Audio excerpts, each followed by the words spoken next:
So welcome, Jeff Wayne. Andy, nice 2018, thank you. 2018, it's a year of anniversaries. It's 40th anniversary of the album. It's the 120th anniversary of the book going hardback, the original H.G. Wells book. And I think it's almost the 80th anniversary of the Orson Welles radio broadcast as well. 1938. Yeah. Yeah, so that would be about 80 years, yeah. So looking back at all these historical events, could you ever have believed when your dad came to you with this idea that we'd be sat here all these years later talking about a new tour, remastered album? No, I couldn't have, not even in a million years, because the truth of it is that although I had a record contract with Columbia Records, which is now Sony, they didn't have a guarantee to me to release the record. What I had to do was to go through the whole process of composing, producing it, even getting the artwork done, then handing it in, and then wait. And they had 30 days to say yes, no, or maybe, and it turned out actually to be a maybe, because after 30 days they came back and said, we need another 30 days. Is that okay? And what am I going to say? No, it's not okay? Of course, they got another 30 days. So it was 60 days of waiting before they actually came back and said, yeah, it's pretty good, we're going to give it a good release. And just looking at H.G. Wells and the kind of his vision, I mean, he's been referred to as kind of the Shakespeare of science fiction. The story that he wrote has real resonance and relevance today. Now, what's your feeling about how it still applies with Syria and what's happening in Korea as well? Yeah, I think you've hit it on the head, because when I first read it, which was in the mid-1970s, what I read was this very dark Victorian tale, and its two main themes were sort of about invasion and faith, and the Martians were just sort of an analogy for evil, invading, in this case, England, and it happened to be in Surrey, and the places were real, and you could connect with them. But the overlying themes were as relevant then as it was, as it is today. It's the same story, just different people involved in different countries.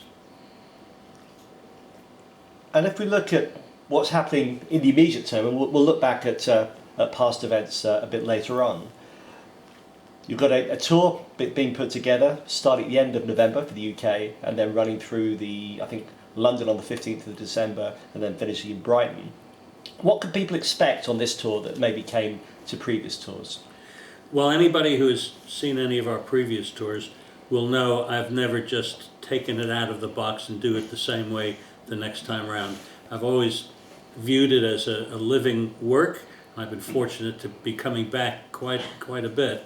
So anybody coming to this tour is going to see and hear things that have never been seen or heard in any previous tours, including, as I've learned, is a phrase, breaking through the fourth wall. So a good chunk of what the audience is going to be experienced will be in the audience. We've never done that before, and we've got a lot of great effects and things that will engage the audience in a way, certainly for the War of the Worlds, they've never engaged before. And no audience members will be harmed, I just want to make sure, right? Not many. Not many, okay. Not many. And so the setting, the staging, is it more like in the round this time? No, it's not. We've actually explored that on a number of occasions. It's the nature of our show. If you can think of any artist, and I know Prince, for example, did a long time ago, did a run at the O2 where he was in the round, and other artists, bands. This is a show that has such physical quantities of things, technological, real, in front of you, behind you. It doesn't work. We haven't found a way to design a show of the scale of the War of the Worlds that would work in the round. There probably is some way, but we haven't cracked it yet. And as happens every time the production comes back in new formats, in new periods in time, there's been change in some of the cast members. So tell us a little bit about the new members of the cast, like Newton Faulkner and Nathan James. Well, Newton is somebody that I actually had followed as an artist and think he's a fantastic writer, performer in his own right, and he's doing the role of what's called the sung thoughts of the journalist, which on the original double album was played by Justin Hayward, and Justin toured with us on a number of occasions up until the end of 2010. But Newton's got his own sound, his own stamp, and he's recorded with me here in the studio to try everything out. He's fantastic. And as a rock fan, it really interested to see like a full-on rock singer joining you to take over, I guess, the role that Chris Thompson made famous. That's right, Nathan James. Yes, what a voice. He doesn't really need a microphone to fill up the O2 or Manchester arenas, because it's a voice that is just sonically incredible. And again, he's been in my studio. We tried everything out. He's a really unique guy, and I can't wait to hear him do all this stuff live. And it's almost like a horror movie. Jason's back. Yeah, this is his fourth tour with us. He started the first time playing the role of the artilleryman, and he then sort of found God and is now playing Parson Nathaniel. And your daughter is playing the role of Carrie. She's actually been the fiancée of the journalist ever since we started touring in 2006. Her role started by having 2 lines that were filmed, and now she's got probably an equally big part as anybody else, only because the part deserved growing. A few people, including my wife, thinks it's only because it's my daughter, when in fact it's nothing like that at all. But she's been waiting for so long. Will there be a wedding? Well, you know, she's gone through Richard Burton, Liam Neeson, and another project we're just finishing with Michael Sheen. So I figured, she's making her way through a lot of these top men. I don't know whether she's going to get married. And the Black Smoke Band, are there still some of the originals like Chris Spedding and Herbie Flowers? Yes, both of them are still. Really? They're returning, and I go back with Herbie and Chris long before even the War of the Worlds. I was working with them on a number of recordings and projects before the War of the Worlds came along, and when we got together for that, it was so easy to just carry on, because writing a piece of music the length of the War of the Worlds, if you have people that you can communicate with from the get-go, so to speak, and you get your ideas across, they get theirs, it's just a lot easier, and they're great fun. And I'm sure you're asked this all the time, but I'll ask it anyway. With all the advances in technology and the European Space Agency, do you think the chances have shortened of anything coming from Mars? I'd say the odds are still about 1,000,000 to 1. It's funny you mentioned the European Space Agency. When we toured in 2014, our last show on that tour happened to be in Amsterdam, which we've played many times, and I was invited for an entire day to ESA, the European Space Agency, and was shown a lot of things that the general public don't get to see. I was really privileged to be given such access and wonderful examples of how they create their technology and things that I never knew anyway. And about 16 of them came to see the show when we played the Heineken, or it was called the Heineken Music Hall then, the arena in Amsterdam. And for anybody who knows the War of the Worlds, there's a tongue-in-cheek ending that I put in when I first composed it, so that although the story ends in 1898, I jump forward to current times and NASA, and the Martians return and sort of decimate all of NASA. And when we finished the show in Amsterdam and we're coming down to take our curtain call, so to speak, and NASA has been sort of completely decimated, as we do in full view of the audience, I heard this loud cheering, something I'd never heard before. That's curious.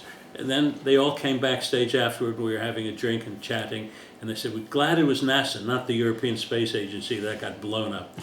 So that was a good little way to remember the last show that we did there.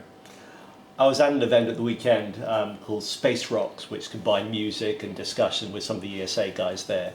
And one of the big focus points was around Mars and the potential mission to Mars. Now, if the chances of anything coming from Mars is low, what about the chances of War of the Worlds, the musical, going to Mars? We're trying to get a booking right now as we speak, so I'll let you know as soon as it's confirmed. But at the very least, I think it needs to be the soundtrack for the launch and for the mission itself. That sounds like a good How idea. good would that be? Very good. If we look at the songs that make up the piece, I'm interested to know your previous career writing jingles for advertising. Did you have, let's say, a band or a type of music that informed the music you were making, the jingles you were composing? Not really. You know, my first actual commission project was from my dad many years ago, when he was producing, and he wound up writing the lyrics to a West End musical called Two Cities, based on Charles Dickens' A Tale of Two Cities. So I started up here, and then it seemed to, you know, go down and then build back up. But I had about a 10-year real strong run writing music for commercials, TV scores, some film music, working with a lot of artists and bands, which was demanding, challenging, because they all have their own styles, and when you're taking commission work, your job as a composer, producer, really is to interpret the needs of, whether it's an artist, whether it's a subject within a movie, even a commercial. And deadlines are something that are pretty much a starting point. So it was a real education, and I did just over 3,000 productions in a 10-year period, ranging from, you know, short commercials, radio themes, TV, the whole thing, right up to feature films. So it was a real challenge. But as for the War of the Worlds, what I think I probably gained from all that work before taking on the War of the Worlds was, it seemed that some people knew me as a rock composer, musician, others more classical, because I am classically trained, or electronic. I was I think one of the first musicians here in the UK anyway to start working with synthesizers. Robert Moog actually installed my Moog 3C when I was still living in London.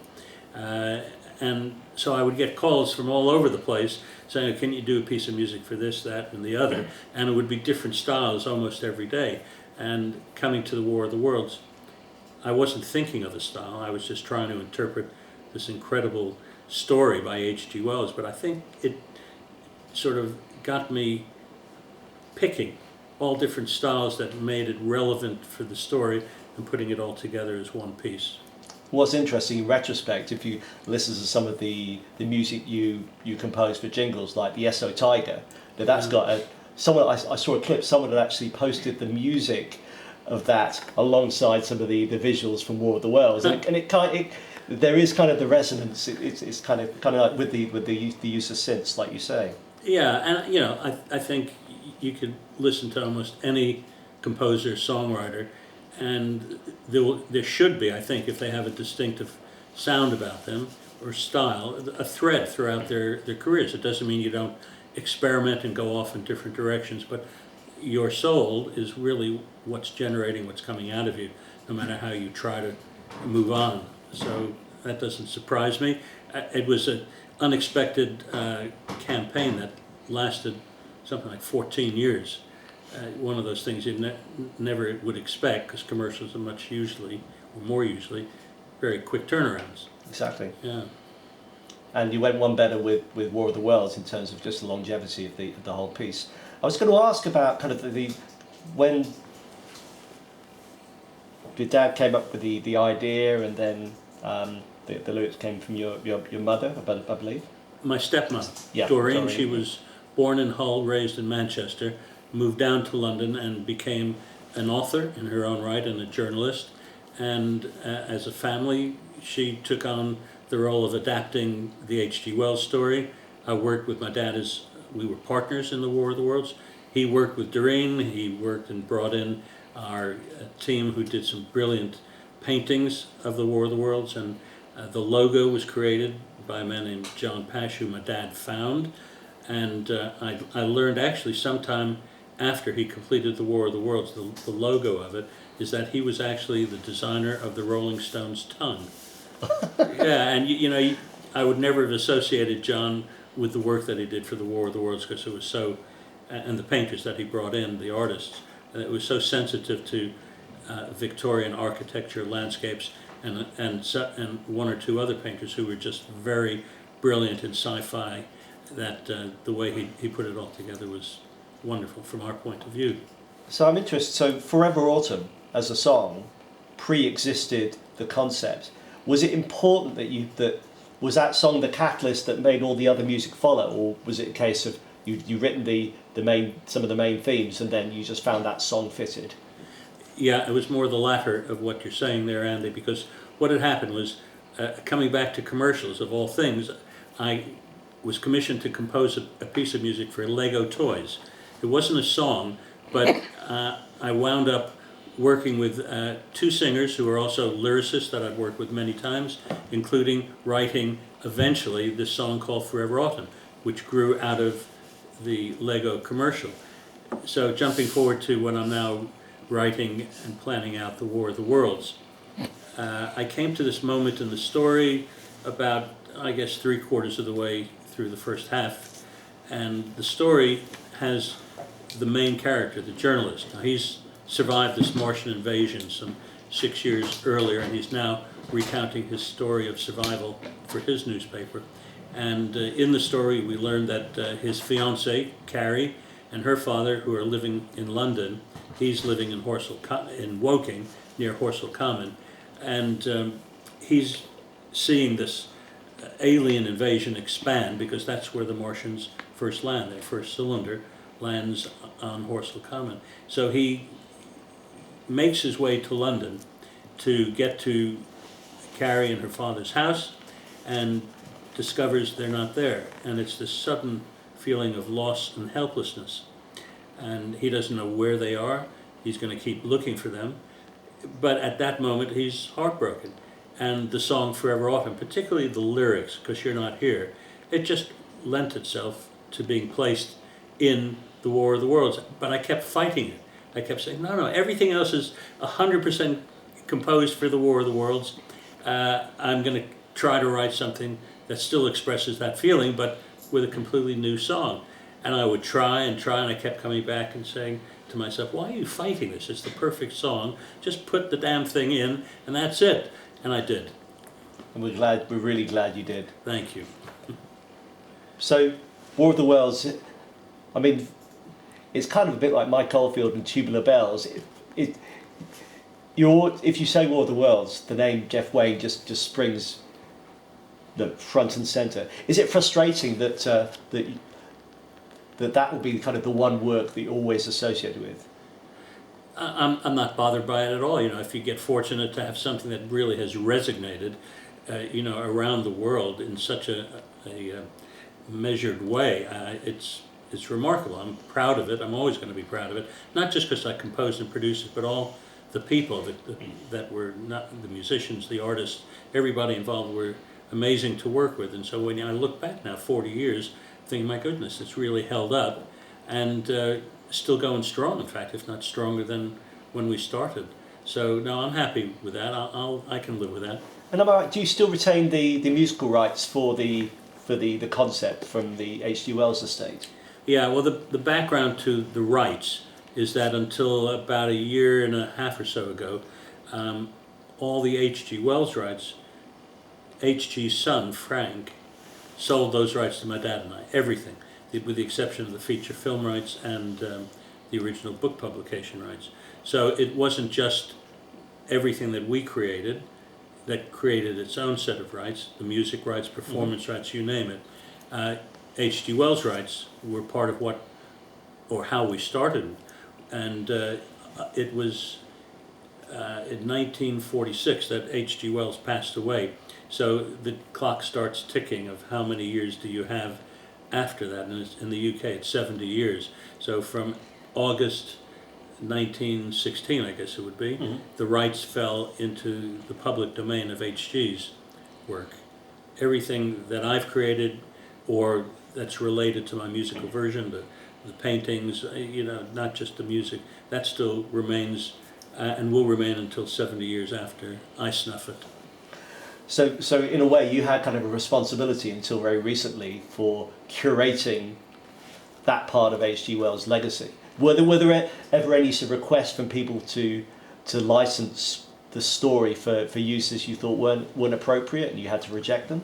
Yeah, numerous, and not just from HG's point of view, but even wanting to take my score and put it into films or other interpretations. With my dad, when we met Frank Wells, there was one thing that I was very much determined to do, as was my father, and that was to interpret to the best of our ability what H.G. Wells wrote, keep the characters, the themes that we were talking about, very much in the time that he wrote it, and stay true to it, which to this day I have. So I have passed on opportunities that could have maybe commercially expanded the width of the War of the Worlds, but it wasn't enough to convert me away from the path we've taken. So let's focus on the future, because we're in the realm of science fiction, where it meets science fact. There have been different formats for. I mean, I saw the stage version. You obviously have the arena version. There's the album version, the remastered vinyl that's coming out, which we're really looking forward to hearing. Are there any other? And I guess there was a video game as well. Are there any other sort of formats you think could work, or is it pretty much done? I've always dreamed that the War of the Worlds, my musical version, would work as an animated feature film, and I still believe that. And the team that we've been working with for pretty much the whole run of our tours have, for anybody who has seen our shows, have seen an animated film that runs in perfect sync from the moment the show starts, in fact even before it starts, to the very end.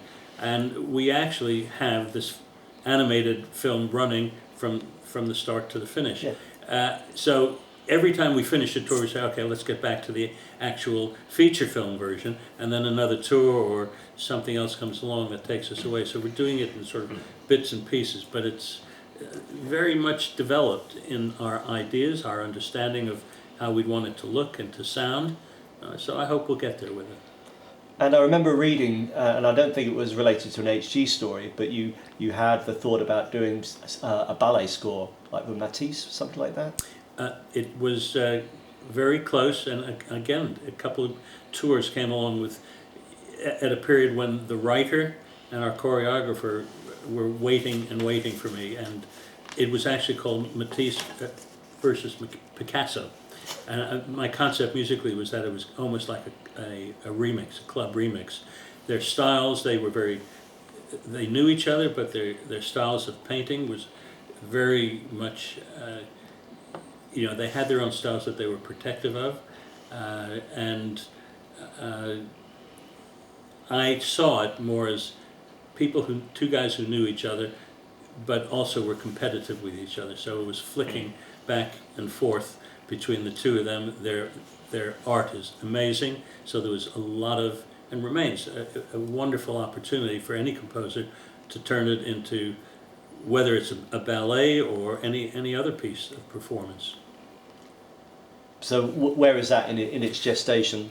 Well, I keep exchanging emails with the team, and they're successful in their own right, but the truth is we haven't progressed it very much in the last few years.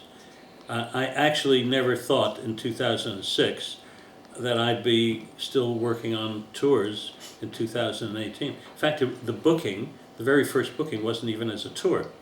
It was a one-off concert rendition at the Royal Albert Hall, which was a thrill within itself, but when it went on sale, I was with the promoters, today are called Live Nation. Yes. Whereas at that point in time they were called Clear Channel. And the box office from the Royal Albert Hall called them after this one-off concert was announced. They said, "Are you aware we've got enough ticket demand here for 10, 12 shows?" And I said, "No." And they said, "Yeah, you should know about. We can't offer you dates. We're fully booked at the moment, other than that one show that I was booked in to do there. And so they came here to my studio, in fact, because we had been working on a large-scale multimedia show without any sort of target date in mind, but the room was filled with models and almost, full-size, not full-size, but close to it, fighting machines and all the things that now have become known within our shows. And they said, well, if you can put this on, we can book you into, a small amount of the major arenas, which we confirmed we'd take on. Our team grew, and by the time the April 2006 came, our one show actually turned out to be something like 17. And that was amazing enough, and we finished the tour, and the next thing we knew, we were getting booked for the next year. And it's gone on like that every year, 2 years. We've done a West End run in London at the Dominion Theatre. That was supposed to be a season of 7 weeks. It turned into 11. And then we went back and started working on this coming arena tour. And the final thing I read about is a Jack London piece, Call of the Wild. Yep. Again, a project in gestation. No, that's never gotten past an outline stage and a few little notes on a piece of paper that I had. It's the same thing of every other project that I've been either wanting to create or been invited into. I've been fighting Martians consistently, on the road particularly, and other offshoots of it since, the first tour in 2006. The Call of the Wild is a book I read as a little boy, and I revisited it. It's a Jack London story. He has a companion book called White Fang. It's about man and animals surviving during the period of the Alaskan gold rush. And interestingly, it's set very similarly in the same time period as the War of the Worlds. And Jack London did know H.G. Wells, which I never knew any about that until in the last few years, when I thought, I've got a window of time. I'm going to go back and work some more on the Call of the Wild. And I started researching, and there it was. They knew each other, published very similar in the, I think it was 1898, something like that. And given your love of tennis, I'm just wondering, has there ever been a thought in your mind, how could I combine the two of my real passions in life, tennis and writing the War of the Worlds? Has there ever been a thought about how you could combine that with music? Well, I'm not sure about that. I'm sure if I was to think about a subject, it could possibly work. But it's been a sport I've played since the age of 5. My dad was a national standard player. I've competed and played my whole life. I'm still, after approaching 31 years now, the captain of Hertfordshire County. We are currently anyway, the #1 ranked men's team in Great Britain, which has included some memorable wins, one particularly in the summer division, where we were playing north of Scotland on a Wednesday. It's a 5-day competition, and 2 chaps, both with the last name of Murray, showed up to play, and we squeaked a win, 5 matches to 4. So it's still a big passion in my life. But what I will say is that when we played in Australia and New Zealand in 2007, touring all over, we wound up for 2 of our shows in Melbourne, and our 2 shows were on the Rod Laver Arena. So for me as a tennis player, performing my own work on that tennis court was a great thrill. That's fantastic. And then finally, if you could speak to Jeff Wayne as he was before going to that meeting with CBS, what advice would you give him, given what you know now? Don't do it. No, I guess all I could say is follow your heart, because it was a blank canvas. I did have a really good investment from Columbia, even though there was no guarantee they were going to release it. What I didn't know at the time is that their £70,000 for this double album with all the guest artists and the paintings would wind up costing me $240,000. The balance from 70 to that final amount was all my life savings and more. At a very critical point in the development of it, I sat down with my wife, Geraldine, and my dad, and said, we've just run out of Columbia's money, should I wave the white flag and get back to all the other stuff that I was still being asked to get involved with? And they both said, absolutely, do not do that. You may never have another chance again to create something that really is a blank canvas. It's all coming from you, even though you're collaborating with so many wonderful people. So that was the decision. We carried on, and without a guarantee of your record coming out, I would say that's one of the dumbest things I've ever done. Turned out all right, though. It turned out okay. It was all right on the night, so to speak. Jeff, it's been an absolute pleasure talking to you. Just to remind people, there's a tour starting on the 30th of November, running through to the 17th of December, covering a load of venues in the UK. And I think we have a copy here. There's a vinyl remastered version of the album with all the images, the same booklet. Yeah, it is identical. I think the quality of the board is vastly improved, but the sound definitely is, because when we remastered at the end of last year and then comparing it to the original, the clarity of the sound, the openness of the sound is remarkably better. That's great. So I'm certainly be putting on my vinyl copy when I get home. Well, I hope you enjoy it. Absolute pleasure talking to you. Thanks so much for talking to us. Cheers. Cheers.